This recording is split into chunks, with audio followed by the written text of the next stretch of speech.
that they can go into the world with the power of Jesus to change the world. And I hear Stanley say, oh, I know one way. Ask Chris to send people from his church to your site. I was like, I didn't say anything. I was like, what is he talking about? And then he goes, do you know, he was telling all of these other pastors, he said, do you know that my young church for years would get people coming from America? But they were always people that were coming from affluent churches.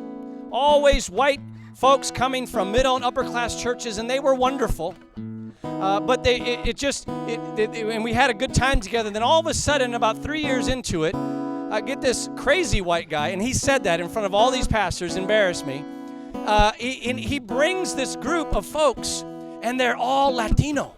And some of them speak Spanish. Some of them had a difficult time with their papers and were trusting God, leaving their country, and saw God provide to get them back into the country.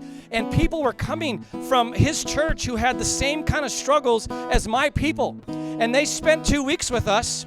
And after they left, all of my people came around and said, Pastor, if they can go to the world, we can go to the world.